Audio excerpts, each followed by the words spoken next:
Hey everyone, welcome back to our channel.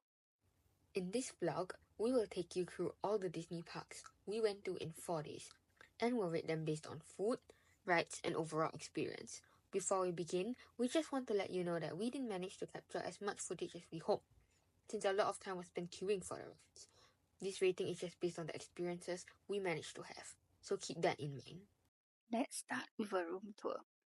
We are staying at the Lion King Family Suite, which sleeps up to 6 people, located at Disney's Art of Animation. It has one queen bed, one double-sized sleeper sofa, and one double-sized table bed. We think this place is great as it has the Disney Skyliner, which connects to both Hollywood Studios and EPCOT.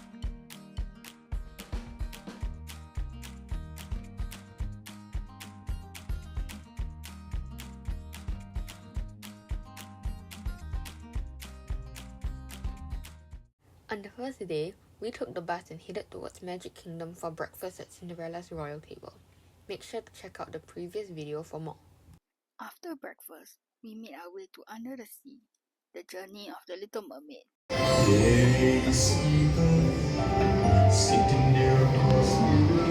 Then, we visited Pete's City Slideshow to meet Daisy, Donald, Minnie, and Goofy. Next, we hopped on Tomorrowland Speedway before heading to Cassie's Corners for lunch. Afterwards, we watched the parade, soaking in the magical atmosphere.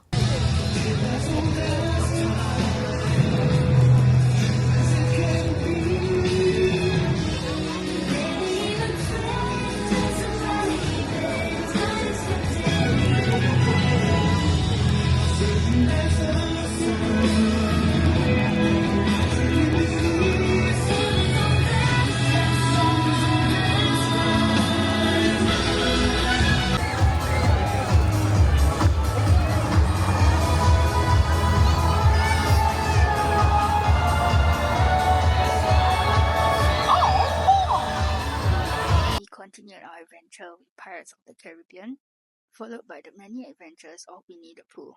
To recharge, we stopped at Storybook Treats for an arrow raccoon, which was absolutely delicious. Our next ride was Peter Pan's Flight. Fun fact, did you know that there's a section in the queue where you can play with your own shadow? After the ride, we stopped in front of the castle to watch Frozen's Holiday Surprise, a perfect way to end the day.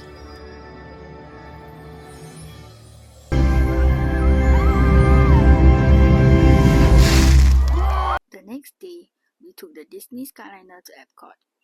After arriving at the transfer spot, we headed on over to the area with the Epcot sign to board the next Skyliner and finally made our way to the park. Our first stop was France, where we rode Remy's Ratatouille adventure. And let's just say the line for this one was insanely long, but it was totally worth it. Luckily, the park entrance with Skyliner access was conveniently nearby. This ride is definitely a must-try when visiting EPCOT. After that, we made our way to Soaring and Living with the Land.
For lunch, we headed to Shikisai, located in Japan at the World Showcase. If you plan to dine here, we highly recommend booking a reservation in advance. Our top picks were the Anago Ippon Nigiri and Ikageso. Next, we stopped by the Joy of Tea in the China section and tried the lychee bubble tea. It was so refreshing and tasty. You definitely have to try it out. After our little treat, we made our way to Frozen Ever After, a really cool ride that took us on a magical journey through Arendelle. Then we explored Sea Days, an aquarium located at World Nature, where we got to see some amazing marine life up close.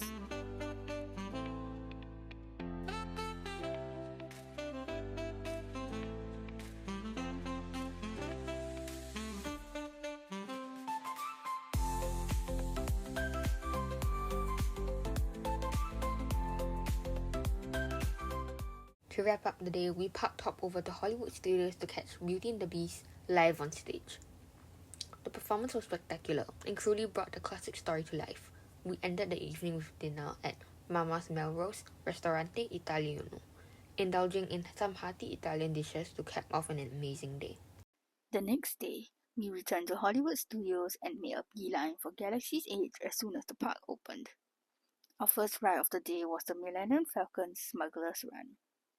We had an absolute blast piloting the iconic ship and would 100% go on it again. Pilot, push the flashing button to take off. Pilot on the left, move your stick to fly right and left. I was just about to say that. Pilot on the right, pull back on the stick to fly out. After that, we headed to the Rise of the Resistance, one of the most popular rides in the park. As expected, the line was insanely long, but the experience was totally worth it. Yes, check the hyperdrive also.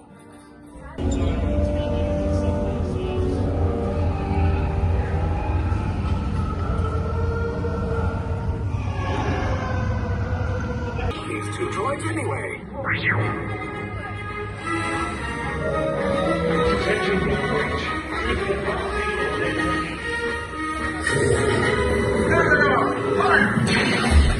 To cool off, afterwards, we grabbed some blue milk. Not gonna lie, it tasted a bit like cough syrup, but it was still fun to cry. Next up was Toy Story Mania, an all-time favorite of ours. After the excitement, we took a break to watch the Indiana Jones Epic Stunt Spectacular.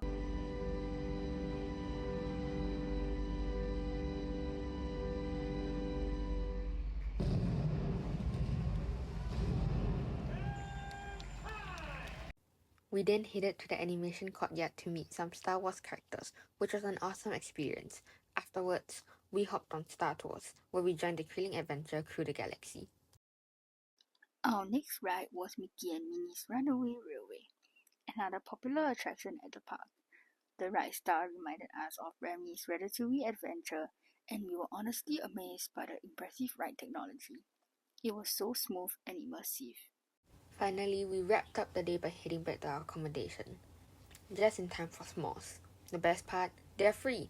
The next day, we made our way to Animal Kingdom and boarded straight for Avatar Flight of Passage, one of the most popular rides here.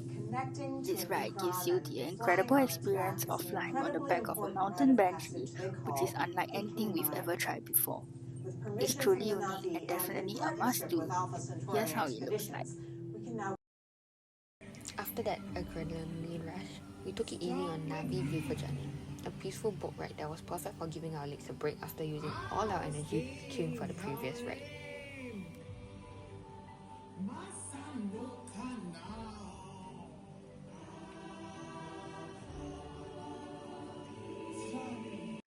Next up was Kilimanjaro Safaris, an amazing ride that took us through the lush savanna, where we spotted a variety of animals, including flamingos, lions, a hippo, and a crocodile.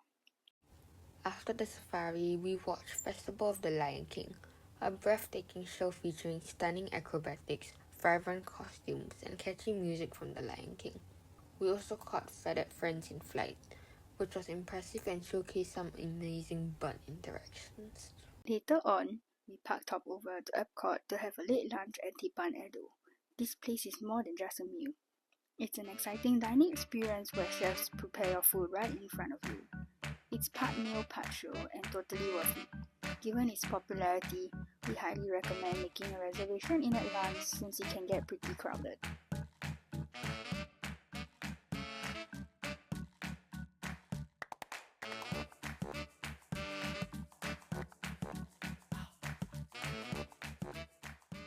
Here are our ratings. Food-wise, compared to the other 3 parks, EPCOT easily stands out as the best when it comes to food. The park's cultural diversity means each country pavilion serves authentic and popular dishes, like sushi in Japan. What set EPCOT apart is that the quality of the food isn't compromised for the sake of the experience or visuals, making it our top pick for dining. Attraction-wise, with popular rides like Rise of the Resistance, Slinky Dog Dash, and Mickey and Minnie's Runaway Railway, Hollywood Studio takes the top spot. Both EPCOT and Animal Kingdom come in almost tied due to their unique, one-of-a-kind attractions, like Flight of Passage and Living with the Land, they can't be found anywhere else. Although Magic Kingdom is often praised as the best, it falls short compared to the exclusive rides offered by the other three parks.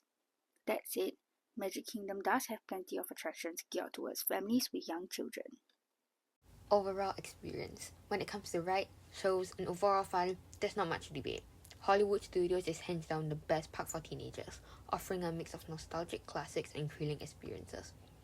EPCOT follows closely with its refreshing atmosphere and immersive country pavilions that even sells authentic items from each region. Animal Kingdom is right behind, featuring breathtaking safari treks and stunning scenery. Meanwhile, despite Magic Kingdom's iconic castle, it lacks any truly standout attractions compared to the top three. Our itinerary is finally out on Telegram now that all vlogs have been released. It includes our top 3 restaurants along with tips and recommendations, so be sure to check it out. You can find the link to our Telegram channel in the channel description. Thanks for watching. See you in the next video.